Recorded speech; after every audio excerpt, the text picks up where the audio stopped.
ഇന്ന് ഭഗവാന്റെ കൃഷ്ണാവതാരം കാണണമെങ്കിൽ, ആ കൃഷ്ണനെ കൈകളിലെടുത്ത് ആലോചിക്കണമെങ്കിൽ ഇവിടെ നോക്കിയാൽ മതി, ഈ ഭാഗവതത്തിൽ നോക്കിയാൽ മതി.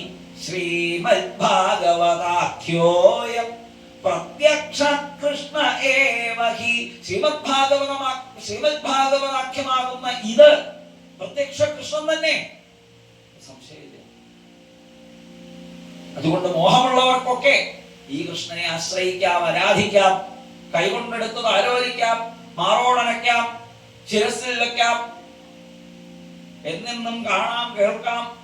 അങ്ങനെ ഒരിക്കലെങ്കിലും ശ്രദ്ധാപുരസ്സരം ഈ ഭാഗവത സ്വരൂപിയായിരിക്കുന്ന ഉണ്ണിയെ ഒന്ന് കൈകളിലെടുത്ത് മാറോടനച്ചാൽ സത്യോ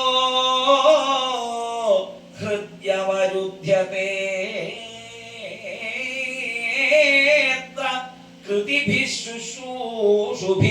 തൽക്ഷണാൽ ഉടനെ തന്നെ ആ സൽക്കർമ്മരഥന്മാരായിരിക്കുന്നവരുടെ ഹൃദയത്തിലേക്ക് ഭഗവാൻ ഒരു ഒറ്റച്ചാട്ടം ചാടും. അന്ന് അങ്ങനെ യദുകുലത്തിൽ ഭഗവാൻ ദേവകിയുടെ ഗർഭത്തിലേക്കും ക്രമേണ ഹൃദയത്തിലേക്കും, അല്ല ദേവകിയുടെ ഹൃദയത്തിൽ നിന്ന് ഗർഭത്തിലേക്ക് ചാടിയതായ ഒരു ചാട്ടം. അതിൽ ആനന്ദപുളകിതരായ ദേവകി വസുദേവന്മാര് പൂർണ്ണതയെ പ്രാപിച്ചതായ, ആനന്ദത്തിന്റെ സ്ഫൂർത്തിയിൽ സ്വയം മറന്നതായ കൃഷ്ണാവതാരം. ഒന്നും അറിയാത്ത, വിദ്യാഭ്യാസമില്ലാത്ത, തപസ്സില്ലാത്ത, പൈക്കളെ വെച്ച് നടന്നിരുന്ന സാധാരണക്കാരികളായ ഗോപനാരിമാർക്ക് പോലും മനസ്സഗോചരം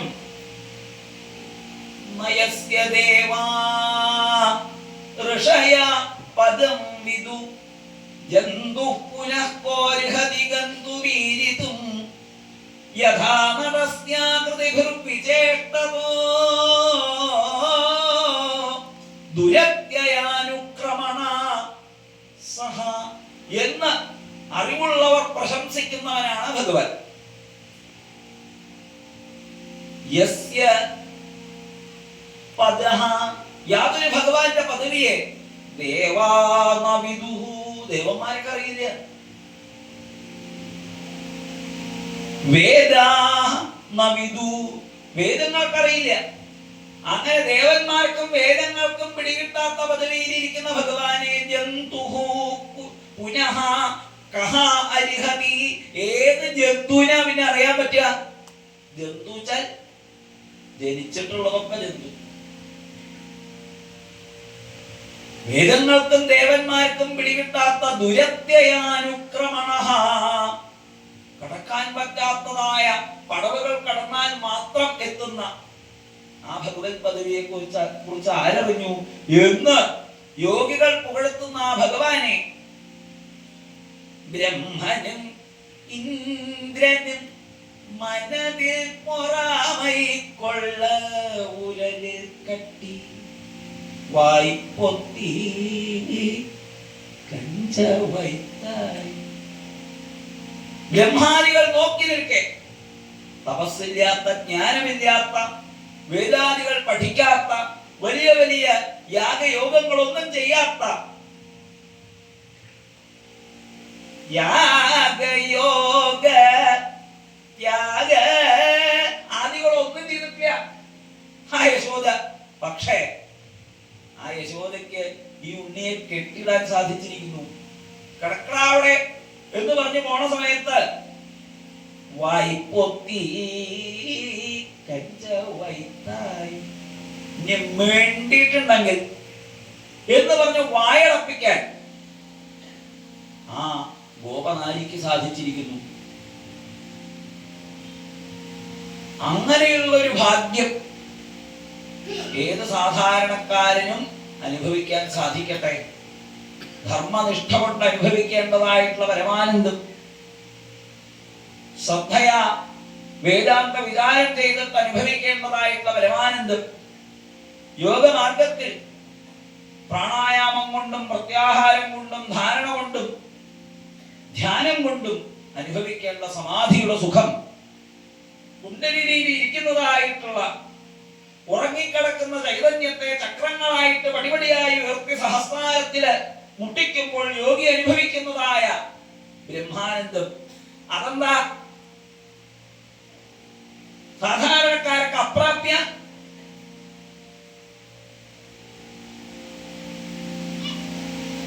ഭൂമിയിലോ ജീവൻ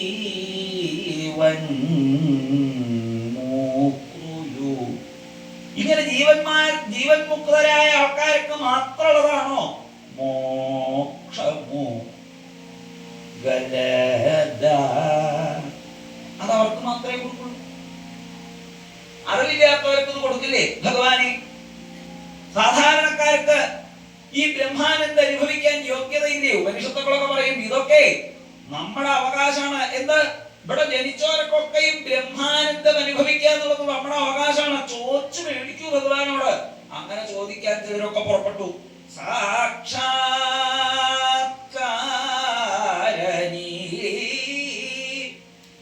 സദ്ഭക്തി,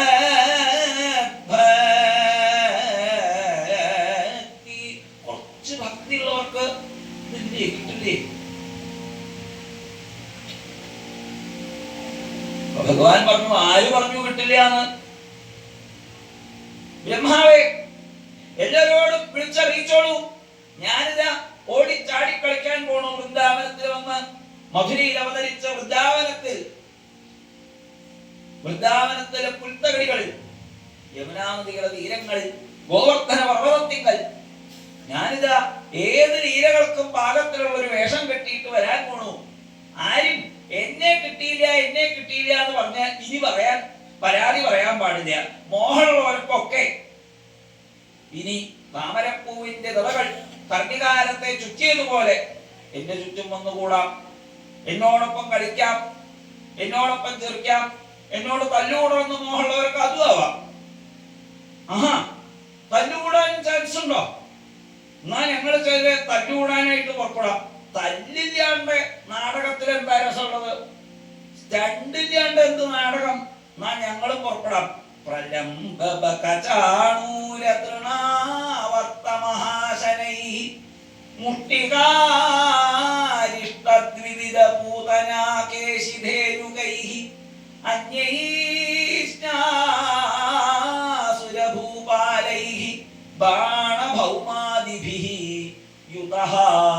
യദൂനാം കഥനം ചക്രേ ബലി മാഗധ സംശയഃ കംസഃ. എന്നാൽ പ്രധാന അടിക്കാരനായിട്ട് ഞാൻ ഉണ്ടെന്ന് പറഞ്ഞിട്ട് അത് വിചാരിച്ചിട്ട് എന്നെ അങ്ങനെ തല്ലൂന്നരുത് കേട്ടോ. തല്ലുകൂടാ ഞാൻ ഉണ്ടെന്ന് പറഞ്ഞു വിചാരിച്ചിട്ട് അങ്ങനെ തല്ലാനൊന്നും പുറപ്പെടരുതേ. വല്ലാണ്ട് തല്ലുവോ?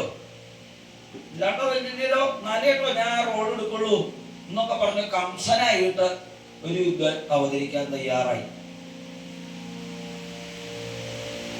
താൻ കാര്യം ചെയ്യാം, തനിക്ക് അത്ര പേടിയുണ്ടെങ്കിൽ ഇതിന് മുമ്പ് പോയിട്ട് ഒരു കാലനേമിയായിട്ട് ഒരു വേഷം കിട്ടുക. അപ്പൊ എനിക്കൊരു പ്രാക്ടീസ് ആവും. അത് കഴിഞ്ഞ് പിന്നെ കംസനായിട്ട് വേഷം കിട്ടിയാൽ എന്താ ഉറപ്പിട വേഗം എന്ന് പറഞ്ഞാൽ ഒരാള് കാലനേമിയായിട്ട് വേഷം കിട്ടാൻ പോയിട്ടുണ്ട്. അയാളാണ് പിന്നെ കംസനായിട്ട് വേഷം. പക്ഷെ അയാൾക്ക് പേടി എപ്പോഴും മാറിയില്ല. പേടിച്ചുകൊണ്ട് അയാൾ അപ്പോഴും കിട്ടുമോ തല്ല്? അന്തകൻ അന്തകൻ അന്തകൻ അന്തകൻ എന്ന് പേടിച്ചിട്ട് കംസൻ പ്രേമവായ്പോട് കൂടിയിട്ട് അനവധി ഭക്തജനങ്ങൾ, ഗോപനാരിമാർ ഭഗവാനൊപ്പം നൃത്തം വെക്കാൻ, പാട്ടുപാടാൻ, അപ്രത്യം കുഴുത്താളായിട്ടും മൃഗമായിട്ടും വാദ്യങ്ങളായിട്ടും പലരും ആവിർഭവിച്ചു.